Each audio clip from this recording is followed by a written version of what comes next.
Good afternoon to those of you on the East Coast. Good morning to those of you on the Central Time Zone and the Western Time Zone. And to those following from Israel and Europe and parts abroad, we want to wish you a good evening. Today is going to be very unique in terms of our briefings. And I will say this, it's a must. From a point of view of knowing what happened, it's a must that we understand and we listen today to Eitan Amsalem. Eitan Amsalem, many of you will have a chance to meet personally. He's the one who is the curator. He's the one who put together at the Museum of Tolerance in Jerusalem the exhibit on October 7th. Much of what he's going to share with us today has never been reported in the press, is known in the intelligence in Israel. It's known in those who are documenting what happened on October 7th. But unfortunately, it's something that the world does not know.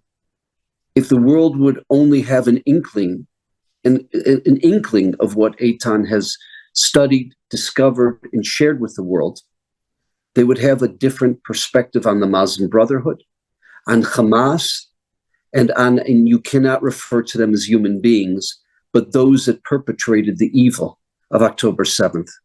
Eitan is an incredibly dignified person. He's an incredibly thoughtful person. And we want to thank him. We want to thank him. And today's briefing is not just a briefing.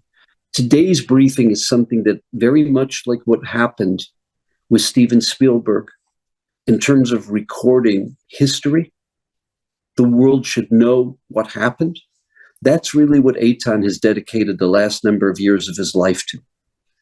And we want to thank him for taking the time, for speaking to us, for sharing with us, and for the incredible work that he does at the Museum of Tolerance, Jerusalem, in terms of the exhibit that he has shared with world leaders who've they've closed the exhibit. Eitan has taken world leaders, ambassadors, prime ministers through this exhibit. But it's not just the exhibit, it's the dialogue with Eitan as he educates us and as he opens our eyes to some of the things that we need to know that happened in the planning, the 8 years of planning of this event, and also in the details of ultimately what they tried to perpetrate, but were unable to perpetrate. I'm going to stop speaking, and I want to hand it over to Eitan Amsalem. Thank you, Steven. Thank you for having me. I just want to correct the curator for the exhibition of 629. It's actually very important to know that his name is Malki Shem Tov, that his son Omer Shem Tov was kidnapped on the 7th of October, and he was released after 505 days, about 108 days or so. Yes, we have in the Museum of Tolerance, we have a very powerful exhibition. It's about the 7th of October. And I would like to go through with you from the exhibition and tell you exactly what we have in it that will let people understand, first of all, where evil is coming from. As part of the Tolerance Museum, it's very important to understand that there is intolerance and there is tolerance, and to make a separation between the Islam and the Hamas and what they did that horrible day. So the exhibition is called 0629 From Darkness to Light. We opened the exhibition with photos of Ziv Koren. He's a famous photographer in Israel. We built bomb shelters where we tell stories about the Anir Shapira story, for example. Many knows the story about Anir Shapira, that he threw 7 grenades out of the bomb shelter, and eventually an RPG killed 28 of them inside that bomb shelter. But not many knows that Anir Shapira is related to the Declaration of Independence. Anir Shapira's great-grandfather is Moshe Shapira. He's the one who sits on the left of Ben Gurion when he reads the Declaration of Independence in 1948. We all remember Herzl photo in the back. We never notice the people who sits in the left and right. So on its left sits Moshe Shapira, that was the Aliyah minister, actually. And Moshe Shapira in 1957, when the Knesset was in the King George Street in Jerusalem, someone got in the Knesset and threw a grenade on him. He was badly injured, and he added the name Chaim to his name after that event. So his name was after that Moshe Chaim Shapira. And he's the great-grandfather of Aner Shapira. It's almost 70 years later, his great-grandson died from a similar tragedy. In the exhibition, we have a note that was found in the pocket of the terrorist. This is where I would like to elaborate more about it, because we translated just a bit of it, but it actually tells a lot about. From this note, I learned a lot. So, of course, we know the story of Khaybar Ya Yahud. That we found a note in the pocket of the terrorist that is mentioning that in it. And what happened in Khaybar, not many knows, is in the 7th century, in 627 to be exact, when Muhammad wants to spread the Islam, he's going to a place close to the border of Saudi Arabia, where we have 3 tribes, Jewish tribes there. 2 are escaping to a place called Khaybar, and the third one, a Kohanim, Shevet Kohanim, that was called Banu Qurayza.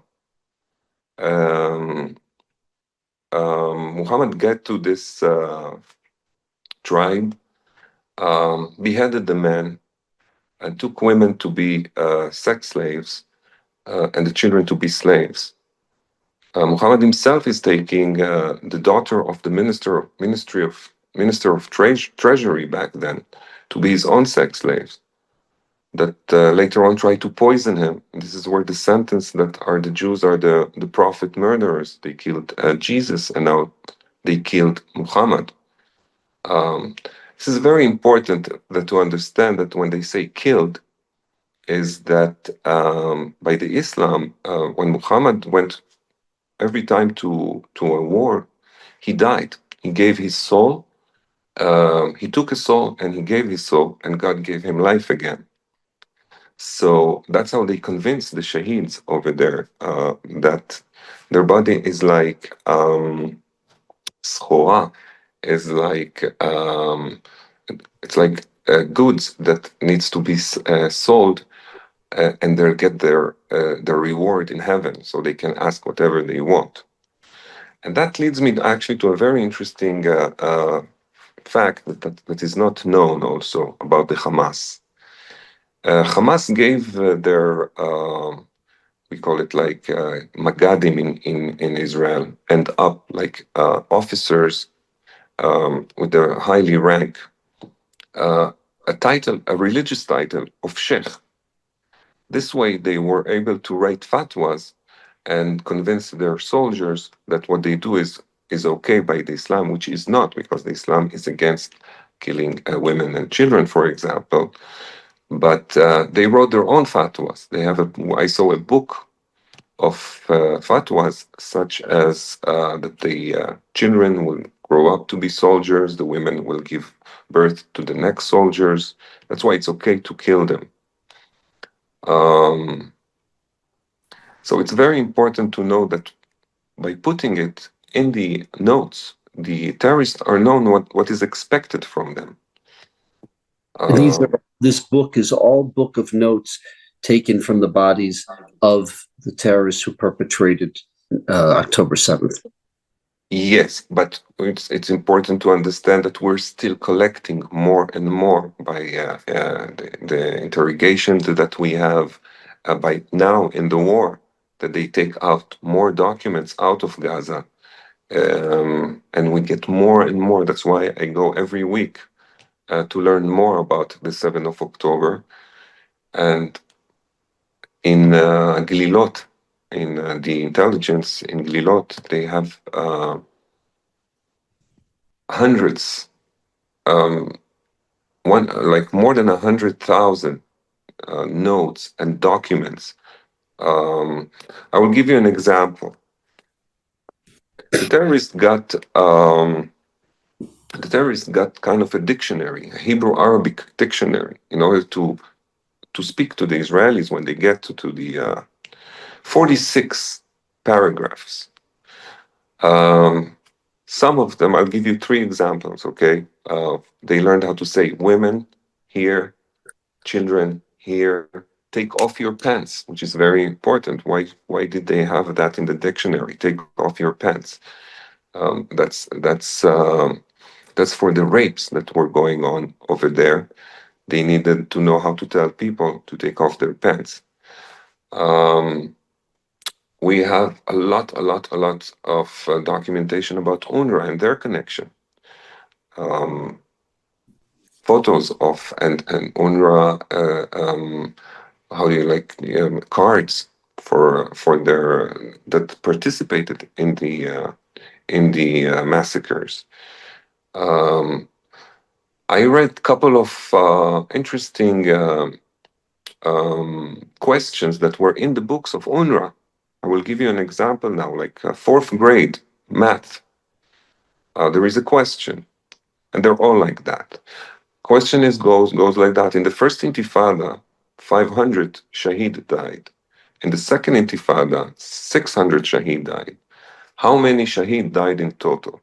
This is an example of how they teach their children math. Geometry, 6th grade. The Jews came into our village and burnt our houses and cut all our trees. But one tree didn't fall completely, and then they show a diagram, a photo of that of a tree that is almost falling, and they're asking what's the angle of the tree.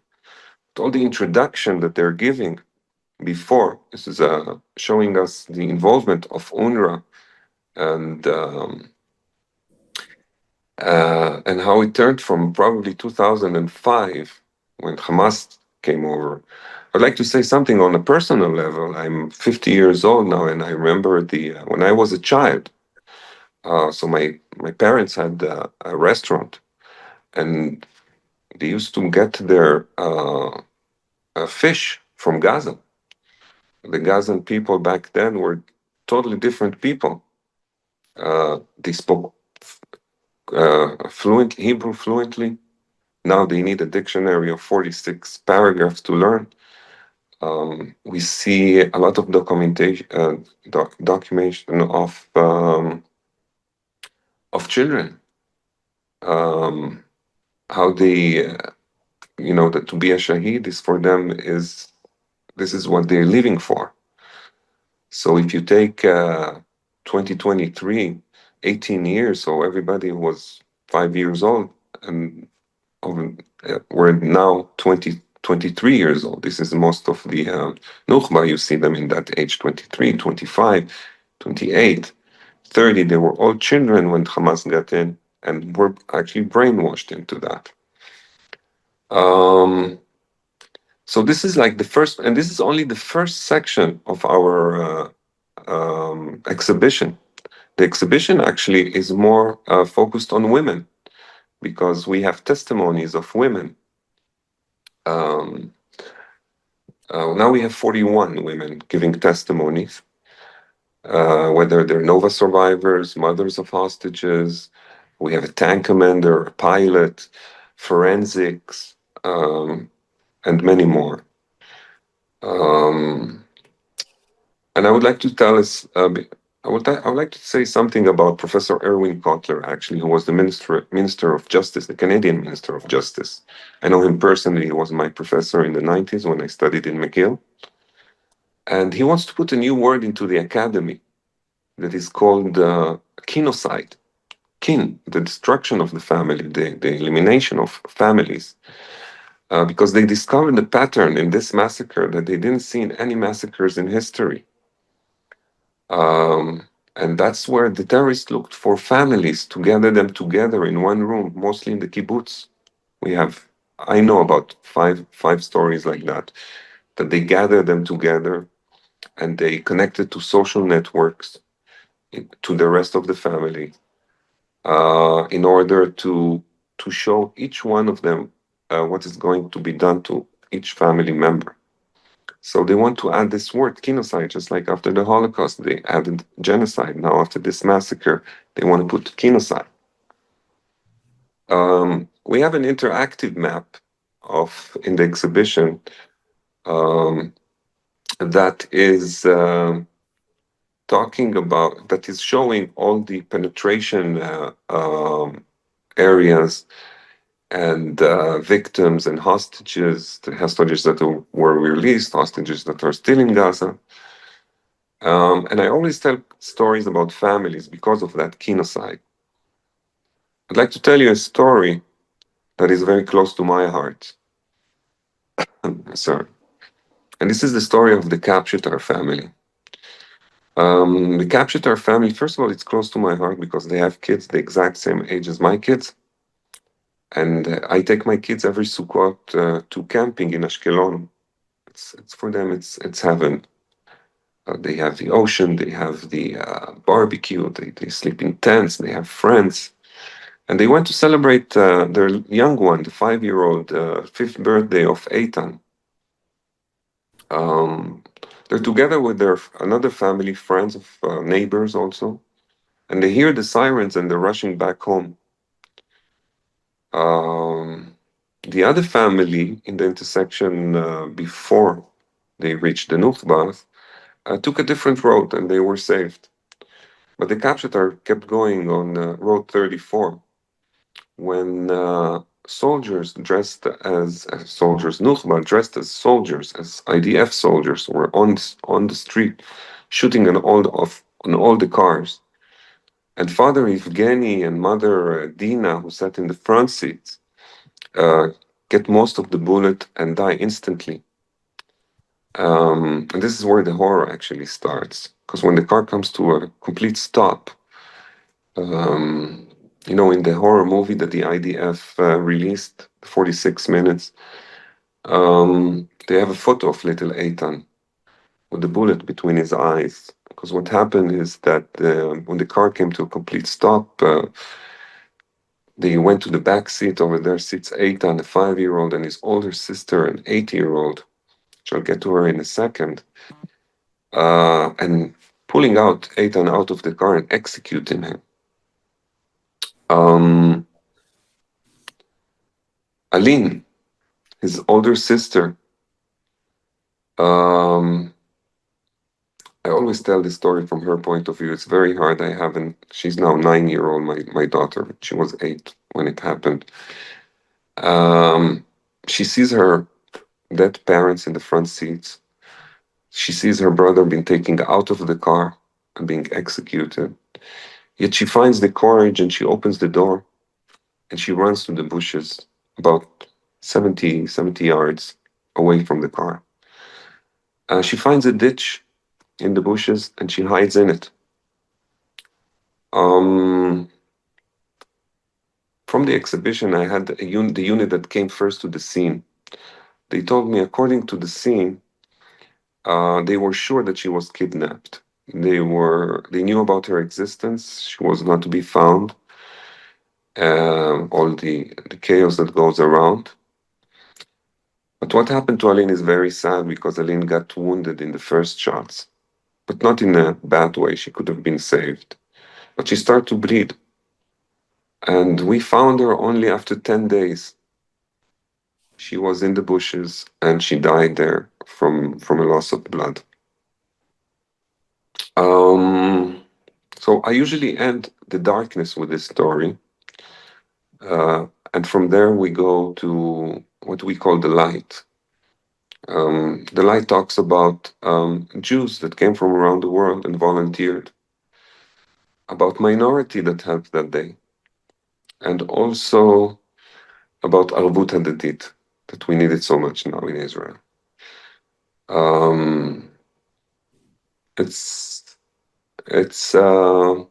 unfortunately there is not much light, and this is actually where the exhibition ends. Eitan, could you share with us what you discovered in terms of plans of going to Tel Aviv and how the Nova and some of the activities they did on the kibbutzim, if anything, prevented that? Yes. So first, it's very important to understand that this massacre was planned for 8 years now, 9 years now. The book that I saw, very thick and well planned, let's say, let's give them that at least, was published for them on October 22. It was supposed to take place in Passover, actually. And then they delayed it a couple of times, and eventually they decided about Simchat Torah. In this book, we could see that there were units that were supposed to be silent cells, without weapons, only with instructions of how to make bombs. This is actually from ISIS. They got it from ISIS. And they were supposed to go and reach Tel Aviv when all the missiles are being shot. When they shot the missiles and all the chaos that were going in the streets, they were supposed to hide in ambulances and get into Tel Aviv and stay there for till they'll give them an order to attack. So we have all that notes, how to make bombs, how to make gas bombs. Their intention was to take the Israeli towers. That is marked in their instructions. The thing is that when they reached, it's funny because we had two festivals going in the south. The big one, the Nova Festival, 4,000 youngsters dancing and celebrating life. They didn't know about that, which is amazing to the intelligence over here, how we knew about it and they didn't know about that. So when they noticed that the Nova is taking place, they changed plans. They saw 4,000 people. You know, in the Nova, we have more than 400 victims only at the Nova festivals. So some of them even ran to the kibbutzim next door, Be'eri, and died over there. Some of them died in the bushes. I don't want to be too graphic about the photos I have. I have many photos of what happened in these bushes, especially with the women. They had a kidnapping kit that had a shocker in it, pills, all kind of stuff like that. We know that there is a lot of also fake news that we need to talk about. Maybe they advertised how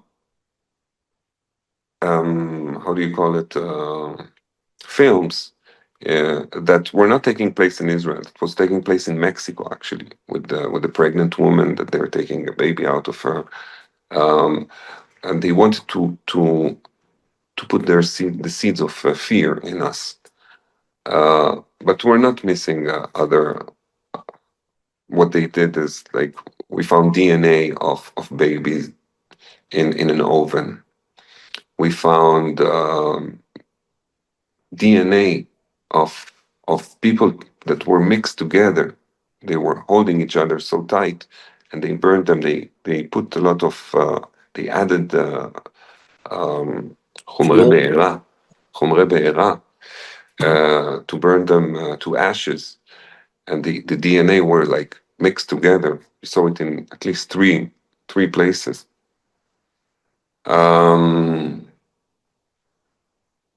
What else can I say about the plans of the terrorists?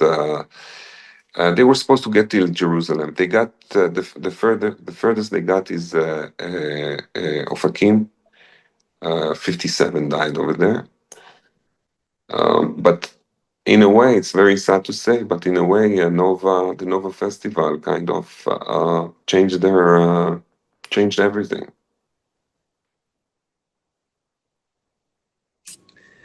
You also interviewed people at the Shura base where all of the bodies were taken. Mm-hmm. Purification to be prepared for burial, as well as to try to find the remains, the small remains from many places, to try to identify them and then give those remains burial.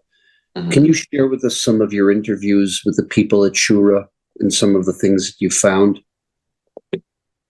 Yes. So in Shura, there are two units to identify bodies, because in Judaism, a woman can examine the bodies of women and men for men. So that I met the unit of the women, and it actually started, and how I got in deeply into the subjects actually is related to this, exactly to this, because I did the tour for 12 journalists from Brazil, May last year. And they doubted the sexual attacks at the Nova Festival. They didn't see, they said they don't believe it, basically. They wanted forensic, they made it harder for sure. So I made them contact with the Nama Summit, which is one of the forensic and one of the women that give testimonies on our screens in the second room. By the way, she's also identified Sinwal's teeth. So she kind of closed the circle with that because she identified the first baby, and she also identified Sinwal's teeth. I can't say much about that because in honor of the families, but the 46-minute movie talks a little bit about it. If you'd like, I can send photos, but they're very graphics.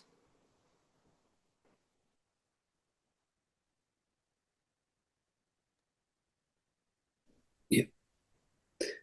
Can you share with us some of the things you've discovered in the Glilot, in your meetings with the Modi'in, with the intelligence forces? Okay. In Glilot, they have it's much more stronger. It's much more graphic than in our exhibition, because we wanted to focus on women. Women were discovered as our hero this war. There was a lot of doubt whether women can serve in the army, especially as fighters. And we see it from the observance, from the observance through those pilot and tank commanders that we have, and we wanted to give them that credit and honor them this way. But in Glilot, they have much more. First of all, they have, it's the army. They have all the documents with them. Everything I just said. You can multiply it by 1,000. They have boxes and boxes over there. They have the motorcycles. They have the Toyotas. I actually felt, to me, it touched a lot in this exhibition that they have in Glilot, about the tunnel that they have. Like they have a tunnel with sound, and it reminds me a lot of September 11, when September 11 happened. There is the messages that they left from the airplanes to their families, and it's kind of it's a tunnel that you hear all the messages that were left from the kibbutz and how they're saying goodbye, since they understand that they're going to die very soon. They start to burn their houses, so. Some died in it, burnt in it, and some tried to escape from the window and died, preferred to die by bullets. Some were kidnapped. The Sharabi family, a very sad story. Just saw an interview with Eli Sharabi, and this is very important because he said something like, if they came to his house, he lost, by the way, his 2 daughters and wife, and he said if the terrorists got in an hour earlier, his 2 daughters and wife would be alive now, because at 10 o'clock that morning, the Hamas headquarters in Gaza sent messages to all their terrorists in the kibbutz to kill everyone. They saw that they have enough, or they saw, and they gave the order to kill everyone. And they all entered his house at 10:45. So they told them to kill everyone and bring all men that looks under 40. So they took him and killed his 2 daughters and wife, which he didn't know until he was released. He wrote an amazing book called The Hostage. I recommend to read that.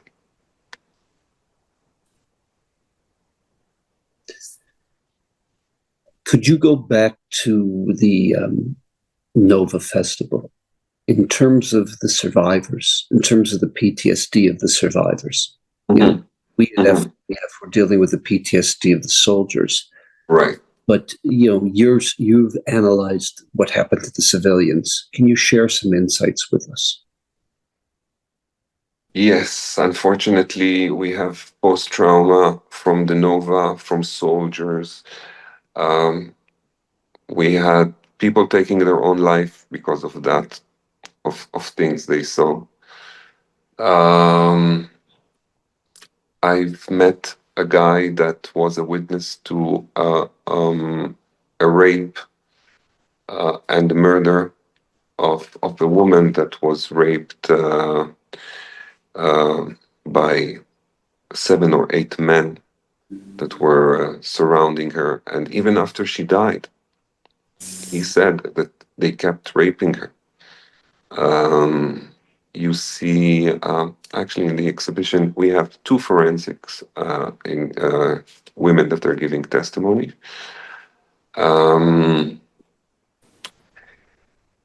Broken bones, I've babies. Let's talk a little bit about babies also. Some babies that they were with the gun on their head, and I saw the photos of, you see a baby, a little baby, and his face is swollen so much, so without proportion to his body. Other babies in cribs. We have, especially in the kibbutzim. In the kibbutzim, there was really a lot. But at the Nova Festival, I think around the stage area and inside the stage, I saw a woman that they tried to behead her, and they couldn't succeed. But you can see that they almost did after they killed her. People who were tied up and raped, men also. A lot of men were raped there.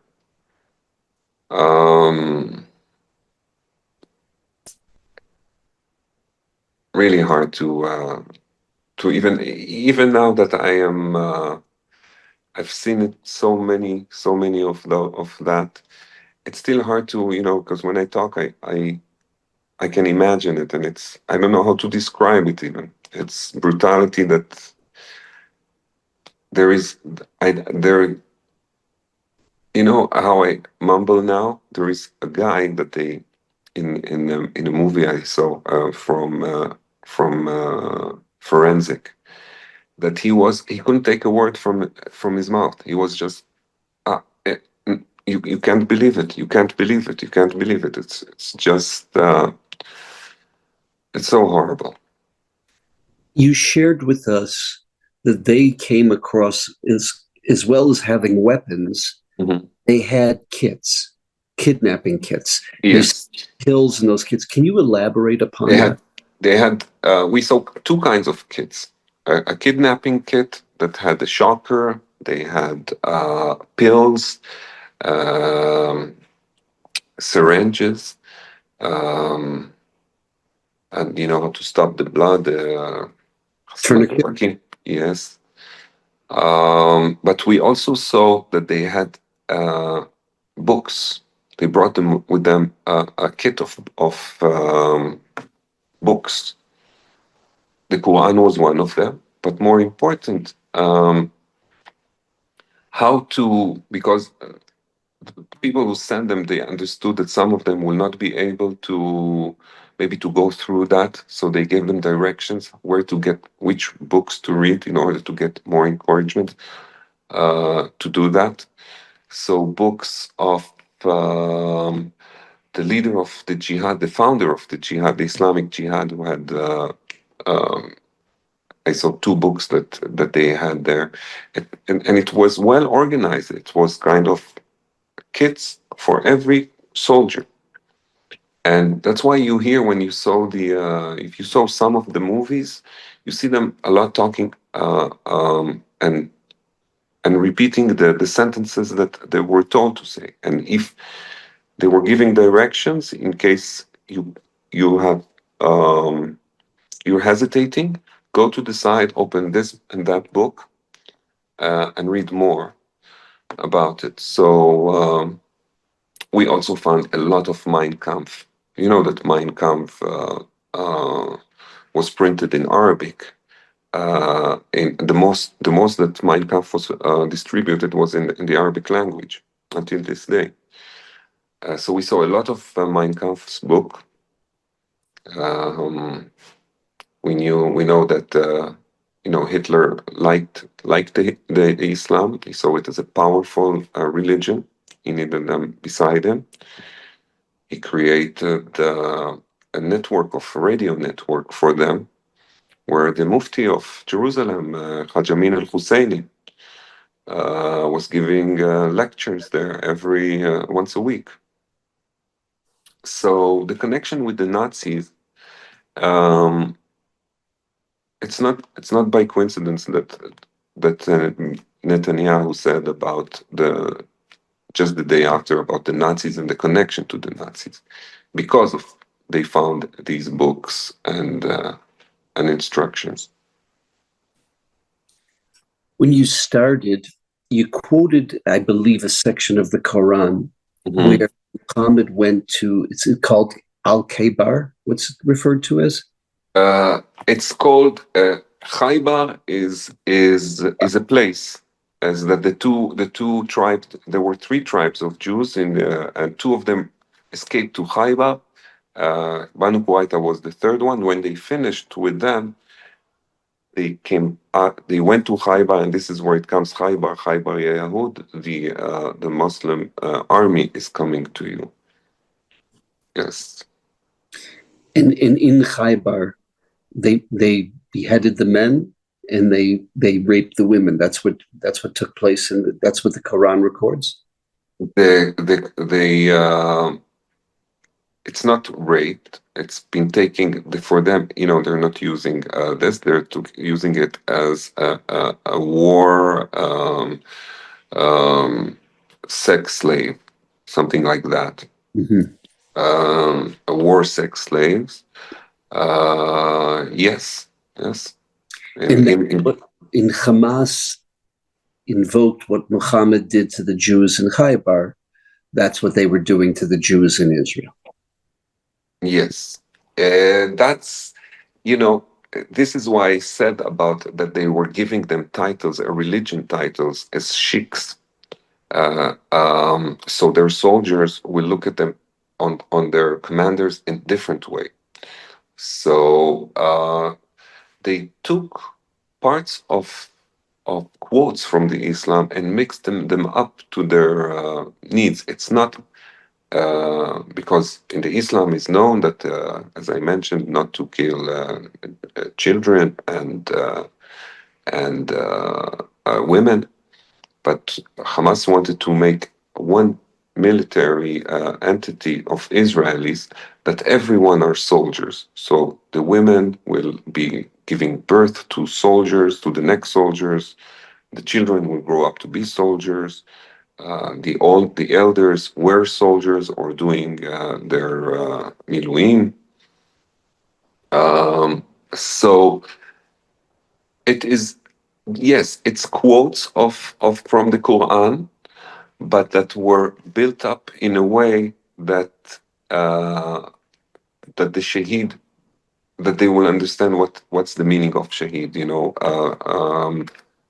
According to the Islam, whenever you take soul and you give your soul, God will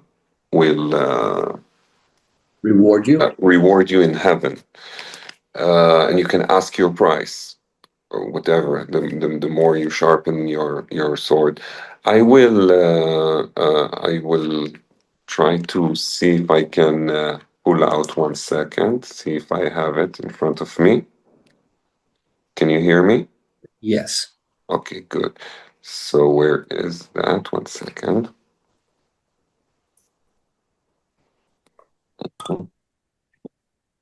Okay, I'll give you the note that was found. Can you hear me? Yes. Okay. So it starts like that. I hope you can see it on the screen. If this is the translation. Allah has bought the souls of the believers. O sons of Khalid ibn al-Walid al-Zubariya ibn al-Own. Allah has chosen you. Allah has chosen you and granted you the market of jihad, where you will present your merchandise and buy what will make you happy in paradise. Therefore, you should present your merchandise well. Sharpen your blades and be pure in your intentions before Allah. Your prophet aspired to raid, of course, the enemy in jihad for the sake of Allah, to be killed and gained the testimony of Allah, and to be killed again and again and again. Be careful about what you present to him. May his name be praised, so that he will buy from you souls who are eager to meet their Lord and see Prophet Muhammad and his companions, Abu Umara, Sa'id, and Khalid. And this is the important now. Know this enemy of yours is a disease with no cure, save decapitation and the excision of hearts and livers.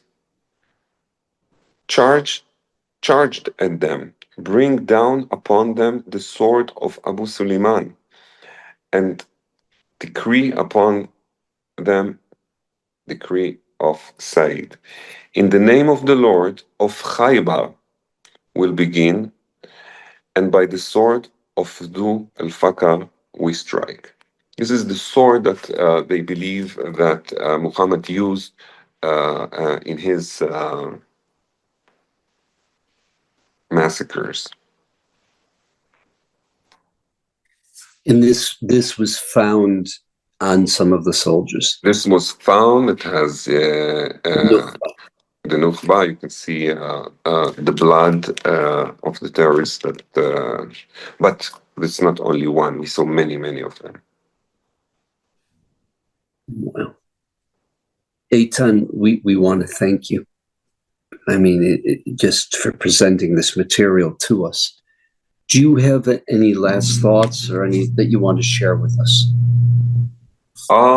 Yes, since we are in the Museum of Tolerance, for me it's very important to understand that Hamas is not the Islam. They took parts of the Islam, changed it in a way. They're always referring to Israelis as Jews. There is no Israelis for them, it's the Jews. So we had Druze and Bedouin and Muslim people that helped that day, that are against all that. I think that it's a Salafi, Zerem Salafi, that, just like we have Neturei Karta, and if you can imagine what would happen if they would run the country. What we see in Afghanistan is the same.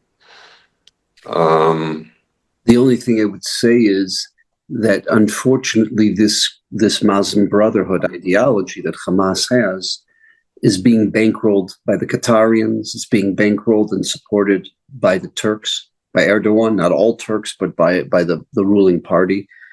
So unfortunately, it's not a fringe group. It has the support of countries that Western civilization is funding, and countries that Western civilization is doing business with and working with, and they're supporting this ideology of annihilation.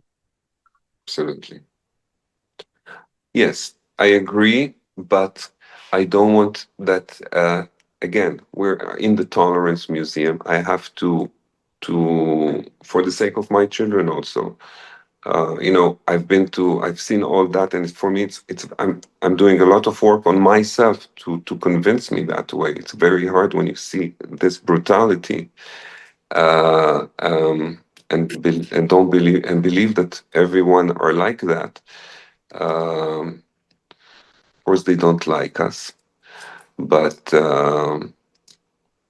I hope we'll find a way how to eliminate Hamas and all this extremist and all the jihad and East jihad and all of that from the map, from the world, for the sake of the world, actually. One last question. Following the Nukhba and following the other Hamas soldiers came a very large percentage of the Gazan population. They didn't necessarily come across armed. Mm-hmm. Mm-hmm. We know the looting and the stealing that they did, the thieves. Mm-hmm. Mm-hmm. These Gazans are thieves. These Palestinians are nothing more than thieves. Right. But do we have documentation about them doing horrific things to people on the kibbutzim? There's partaking in, whether it is murdering, raping, beatings. Absolutely, we have a lot, many, of course.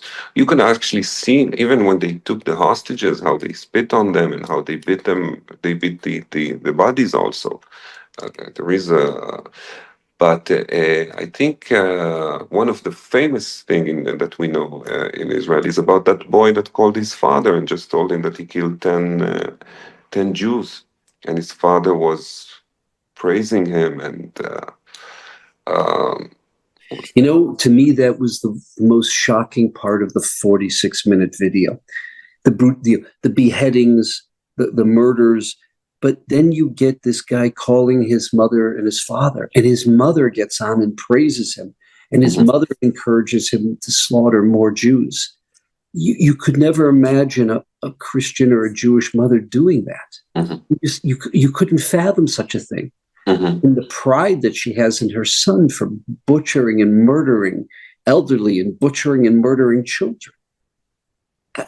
It's not something that a human being with the least bit of morality can fathom. That how can people think this way? How can a woman who gave birth to children, how can she operate this way? It is brainwashed. They truly believe, like I read to you now, that this is their merchandise, and that they will get rewarded to that in paradise. We have the 72 virgins, and we have all the known facts there. Yeah, it plays on the most primitive, instinctual, drives in the human, and it plays on the animal and the human being. There's nothing sublime. There's nothing there of substance, of morality, of theology. It strictly plays on the worst in the human being, all in the name of religion, all in the name all in the name of Islam. It's just, it's brutal to see such a thing. Yes, and unfortunately, we don't even know a bit of it. The more, like I told you, every week and every week, more and more and more we get that in a way you're kind of losing hope sometimes. You're really losing hope. You see all the, you were talking about Gaza and the population and we can see, especially in UNRWA also, we can see it a lot in UNRWA that this is how they educate them and then they participate in the massacres. But the crowd, you know, Eli Sharabi said that in his in captivity, he didn't see anyone trying even to help. You know, they were starving them with one pita. They were eating in dark. They didn't know what they were eating sometimes. And until today, unfortunately. So yes, there is. We're looking for Hasidei Umot Olam there, and we can't find. The only thing he said in that interview that I saw is that one guy gave them a pita, was sneaking them pita, but it was very clear to him that if they tell him to kill him, he'll kill him in a second. This is the only witness that guy who gives the pita is the only testimony for one guy that was giving 4 hostages 1 pita.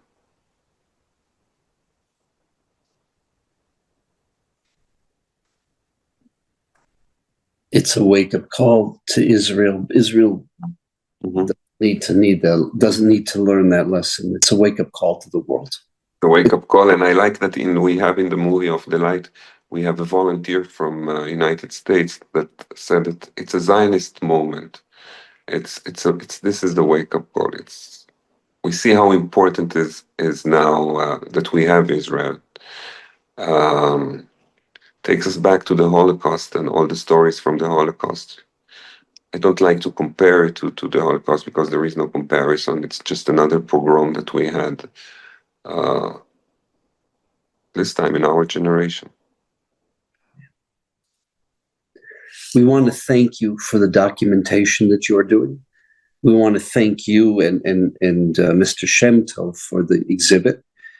By the way, Omer was in the United States over the last couple of weeks.